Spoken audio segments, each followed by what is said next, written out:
And now, it's time for another Dice Tower review with Tom Vasel. Hey folks, I'm Tom Vasel, and today we're taking a look at In the Hall of the Mountain King. An amazingly beautiful game from Burnt Island Games, which is kind of what they do.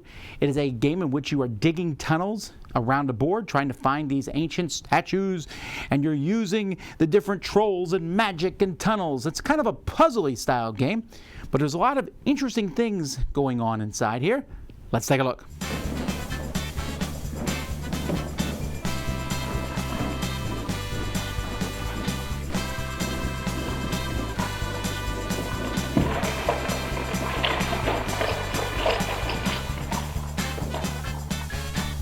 Trolls are the heart of this game when it comes to getting resources, and each player is going to have 6 trolls in a deck. You're going to be drawing them one at a time and placing them in starting positions. You get to pick 4 of them.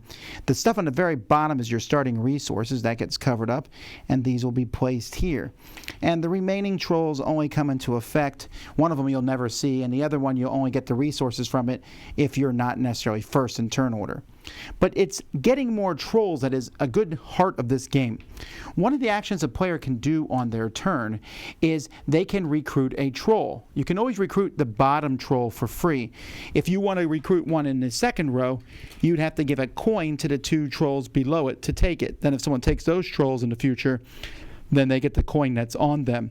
Then the second tier, there's going to be a random pedestal on them. And in the third tier, if you take them, it's a wild token on it, which basically just means search through the bag that exists in the game and take whatever color pedestal you want. When you take a troll, you're going to put it on top of 2 of your other trolls in play.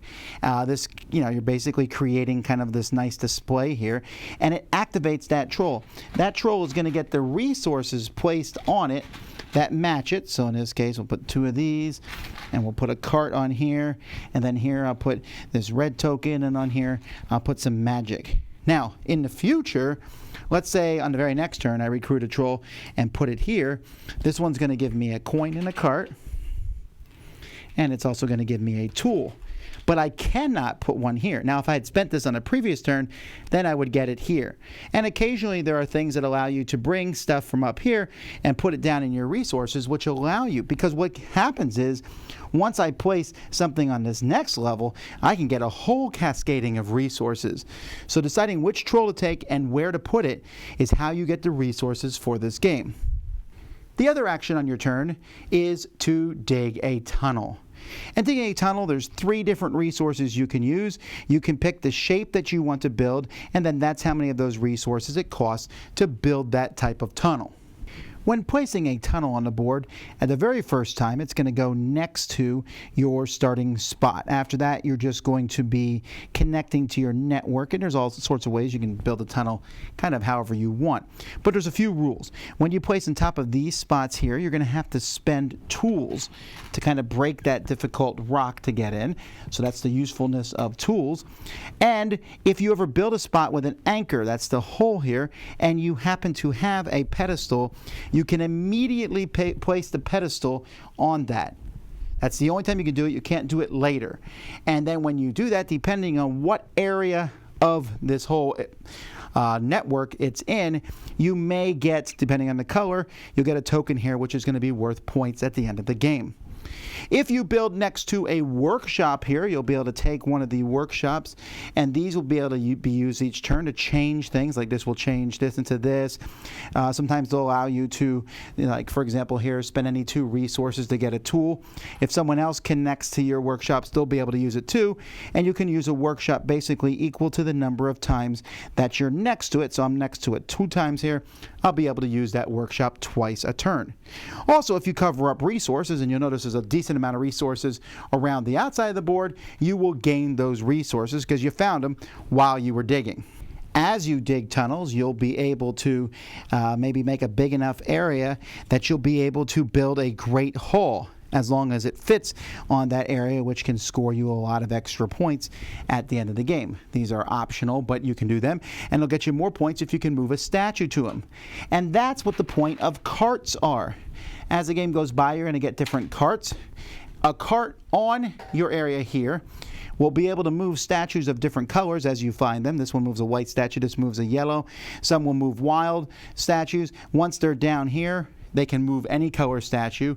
And so once you get to a spot where there is a statue, so let's say, for example, I dug down here and found this statue, I can use carts to start moving it closer to the middle where I can get more points. The closer to the middle at the end of the game, the more points it is. And if you have the right color statue, you can even get it into its pedestal where that will be worth points also. The first player to put their 10th troll is going to get the coronation token, which is worth 10 points at the end of the game. A second player, 5 points. The second player can get another one, which is worth 3 points. And then after that current round is finished, everyone gets exactly 2 more turns, and then the game ends. So you're going to get points for those tokens. You're going to get points for the little pedestal tokens that you've taken over the course of the game, and you'll get points for leftover sets.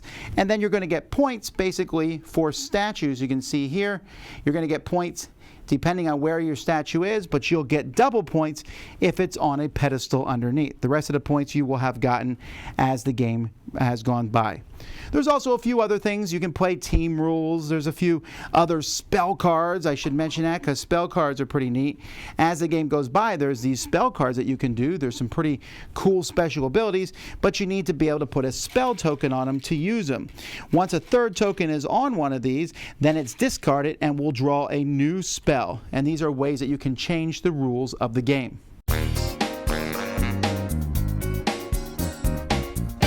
It should be mentioned here before I jump into the game that the components I showed you, I definitely have the Kickstarter version.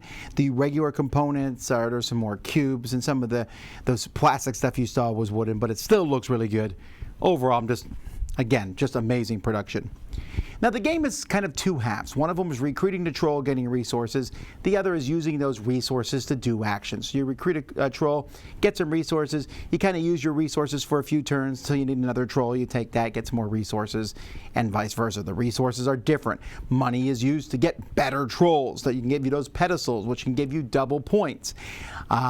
You're going to try to get all the same of one of the 3 building materials. You want magic because you can use those special magic cards. I mean, the magic cards, some examples of these are gain your choice of one of the following options: 3 stone, 2 iron, 1 hearthstone. That's the 3 different things, the building materials. If you dig a tunnel this turn, make it 1 size larger than the size you pay for. Activate any workshop on the thing. If you dig a stone tunnel this turn, score it as if it was iron. If you do iron, it's hearthstone. The materials making it better. Move 3 carts from your trolls into your storage. This is neat. They're not like overpowering things, but it's cool. And so you're trying to sit there and figure out the resources. The whole troll aspect of this game, amazing. I love it. I love the cascading effects. I love the idea of doing that. And it's a good chunk of the game. The rest of the game is also interesting as you build the tunnels with your Tetris shape and the anchors and putting the things in and moving stuff. It's not as interesting as the troll things. So that kind of balances out to make a very good game. Not an amazing game, but one that I really enjoyed. High production values certainly don't hurt. And I also like what you can do with the tunnels. You're not necessarily building tunnels. You might want to build them to the outside to get resources. You might want to build them up into the middle to get a statue and drag it into the middle to score points. You might want to build a big area to put one of those big audience chambers. There's a lot of different options. But I keep coming back to that cascading effect. I wouldn't mind if there was a sequel to this game that used the exact same mechanism because it's so cool. Then that and the spells. That's just, they're both really neat ideas. And put together, it makes a really solid game. It's puzzly for sure because you're going to sit there and go, okay, if I put this here, cascade down, get these resources, build this. And there's not a ton of player interaction. The biggest player interaction is getting a good troll, giving coins possibly to other people, and or taking a troll someone else wanted. You might run into each other a little bit, especially in a 5-player game of the tunnels on the board. But for the most part, I don't think you're going to have too much in your face. It's just trying to maybe to be the first to accomplish different goals. The workshops are really neat. You want to be the first to get a workshop because you want to grab the one that fits your style as well as you can. You might grab a statue before somebody else does. The only thing I can think that's really negative about the game is that those little tokens that you get and you keep them hidden to the end of the game. Well, yay, why not just score them right away? I don't see any reason why you keep them hidden, especially since everyone can see what token you took. That's a very minor quibble. The rest of it, though, is just, it's a solid, straightforward game. I think a lot of people are going to really enjoy this. I have met a few who didn't like it. I think they were expecting something else. But if you're a resource management guy, and I am, I think this is going to be right up your alley. And again, it's easily one of the best produced games I played in the last few months. So In the Hall of the Mountain King, kind of a cool song, and it's kind of a cool game. Dice Tower Judgment approved.